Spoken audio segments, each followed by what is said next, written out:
प्यारे बच्चों, नॉर्मली एक बहुत ही कॉमन सा क्वेश्चन है जो स्टूडेंट्स पूछते हैं। रादर आज सुबह भी मॉर्निंग में भी एक स्टूडेंट मेरे को कॉल किया। He is preparing for some examination and he asked कि सर पढ़ाई कैसे करें, दिन में कितने घंटे पढ़ाई करें। सो एक क्वेश्चन बहुत ही नॉर्मल सा और बहुत ही रेगुलर सा क्वेश्चन है जो कि जनरली स्टूडेंट्स पूछते हैं और जिसके बारे में उनको डाउट होता है। आज इसी बारे में बात करते हैं। आप कितनी पढ़ाई करें दिन में ये डिपेंड करता है आप कौन से एग्जाम की तैयारी कर रहे हैं और आपका लेवल ऑफ प्रोफिशिएंसी क्या है। अगर हम बात करें, एक स्टूडेंट है वो सिविल सर्विस का एस्पिरेंट है और लेट्स से इंजीनियरिंग वगैरह उसने किया हुआ है और उसके लिए वो सिविल सर्विस का एस्पिरेंट है, तो उसके लिए सब्जेक्ट्स लाइक इंग्लिश वगैरह में कोई ज्यादा दिक्कत नहीं आएगी। लेकिन अगर हम बात करें एक स्टूडेंट एसएससी की तैयारी कर रहा है जहां पे इंग्लिश अपने आप में एक सब्जेक्ट है और वो हिंदी माध्यम से है, तो उसके चैलेंजेस अलग हो सकते हैं। इसके अलावा आप दिन में कितनी देर पढ़ाई करें ये प्योरली आप पे वो डिपेंड करता है। कुछ ऐसे ही प्रतिस्पर्धी हो सकते हैं जिन्होंने ऑलरेडी कहीं जॉब ज्वाइन किया हुआ और वो एसएससी एग्जाम करके तैयारी कर रहे हैं। ऐसे बहुत सारे एग्जाम होते हैं जो कि आप जॉब करते करते कहीं पर करते करते भी गवर्नमेंट जॉब्स के लिए अप्लाई कर सकते हैं। अगर आप स्टूडेंट हैं, सिर्फ अभी पढ़ ही रहे हैं, सिर्फ एग्जाम की सिर्फ तैयारी कर रहे हैं, तो आपके पास टाइम ज्यादा है। जो भी सिचुएशन हो, आप अपने एग्जाम के लिए जितना मैक्सिमम टाइम हो सकता है उतना दें। जब अपना कोई भी आप स्टडी शेड्यूल बनाते हैं तो उसमें एक चीज का जरूर ध्यान रखिए कि जब तक आप प्लानिंग कर रहे हैं, प्लानिंग करने में हर किसी को बहुत मजा आता है। अगर एक स्टूडेंट है वो दिन में मुश्किल से आधा घंटा पढ़ता है, उसे बोलो प्लान किया है तो अगले दिन से प्लान करेगा मैं 12 घंटे पढ़ाई करूंगा, ऐसी गलती मत कीजिए। ये जनरली स्टूडेंट्स गलती करते हैं। जब भी आप अपने आप में चेंज लाना चाहते हैं और बहुत अब्रप्ट चेंज लाएंगे तो उसको सस्टेन करना बहुत मुश्किल हो जाता है। अगर एक स्टूडेंट आधा घंटा पढ़ रहा है दिन में अभी और वो कल से प्रोग्राम बनाता है मैं 12 घंटे पढ़ूंगा, तो ये ज्यादा सस्टेन नहीं कर सकेगा। ये 1 या 2 दिन 3 दिन स्टडीज करेगा और उसके बाद छोड़ देगा, अनलेस अनटिल उसका कन्विक्शन बहुत हाई हो कि मेरे को ये एग्जाम ही क्लियर करना है। उस केस में हो सकता है, बट ज्यादातर इस तरह के प्रोग्राम्स थोड़े दिनों बाद फेल हो जाते हैं। तो उसके लिए आप क्या करें, आप जो भी ऑलरेडी पढ़ रहे हैं, जितनी देर दिन में पढ़ाई कर रहे हैं, उससे थोड़ा सा आगे बढ़ा दें। अगर आप दिन में 4 घंटे पढ़ाई करते हैं तो 4 का 4.5 5 घंटे कर दिए। जब 5 घंटे कर रहे हैं इसको आप मेंटेन करिए अराउंड से 1 वीक और सो। 1 सप्ताह जब इसे मेंटेन कर लेंगे तो स्टेबल हो जाएगा। अब आपकी 5 घंटे प्रतिदिन पढ़ने की आदत सी बन गई है। फिर अगले वीक में 5 का 6 घंटे कर लिए, उससे अगले वीक 6 का 7 कर लिए। तो इसको ग्रेजुअली बढ़ाइए तो ये सस्टेन कर पाएगा। अगर अब्रप्ट चेंज करेंगे तो उसके फेलियर के चांसेस, उसके रिवर्ट बैक करने के चांसेस बढ़ जाते हैं। इसमें सिर्फ मोटिवेशन के बेसिस पे काम मत कीजिए कि सर अब तो मेरा मोटिवेशन नहीं रहा।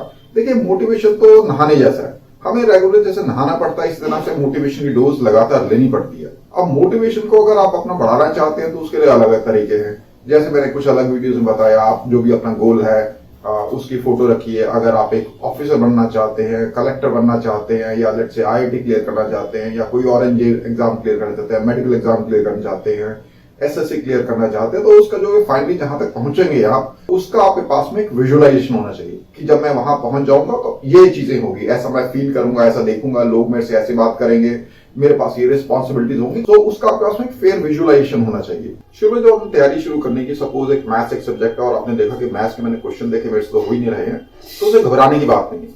Start with the easy question first and gradually increase the difficulty level.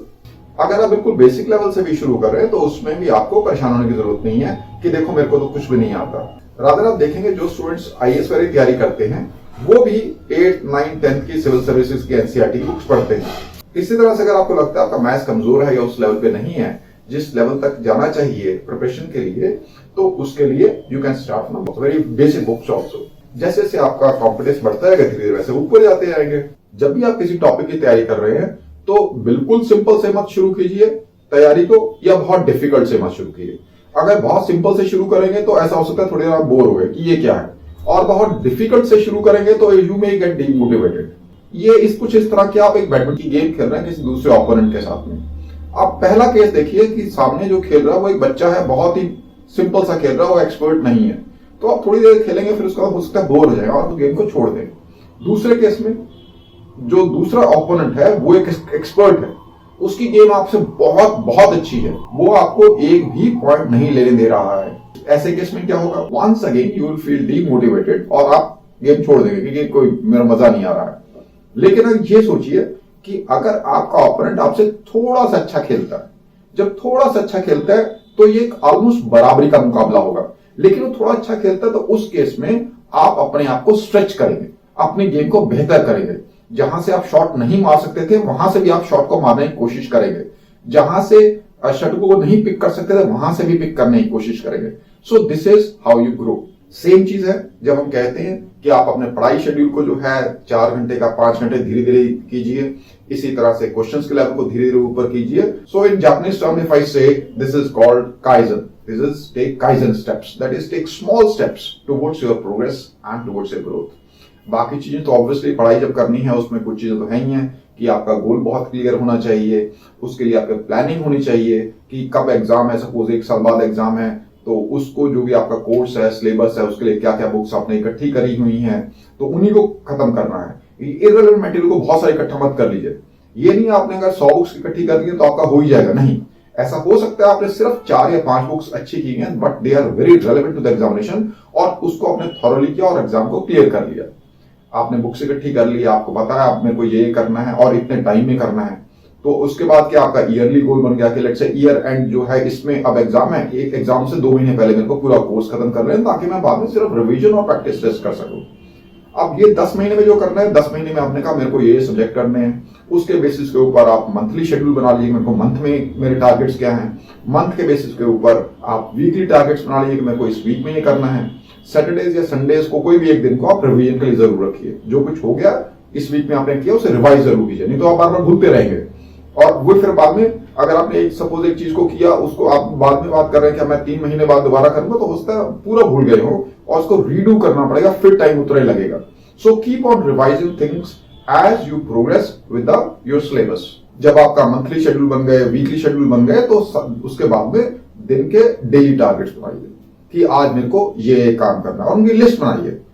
आप जब भी ये लिस्ट बनाएंगे और रात को जो है जो काम हो गए हैं उनको टिक करते रहिए। बिलीव मी, जब आप रात को उस काम को टिक करेंगे that you will be enjoying it much more as compared to watching a movie or even having your best of times. You will enjoy it more. So follow these steps. इसके अलावा जो आपको भी अच्छा लगता है कि आपको लगता है ये स्ट्रेटेजी मेरे लिए काम कर सकती है तो आप उसको बिल्कुल अपने शेड्यूल में इसे इनकॉर्पोरेट कीजिए। ये कोई जरूरी नहीं है जो एक स्ट्रेटेजी है या प्लानिंग है वो एक के लिए ठीक है तो दूसरे के लिए भी ठीक होगी, ऐसा नहीं है। तो आप पढ़ाई कैसे करें, मोटिवेटेड कैसे रहें, इस तरह की चीजें आप बहुत जगह से सुन सकते हैं। From various sources you can get to know the knowledge about all these things. लेकिन इसमें आपके लिए क्या ठीक लग रहा है, आप उसे कैसे इनकॉर्पोरेट कर पा रहे हैं, इसके बारे में भी जरूर सजग रहिए। Thank you.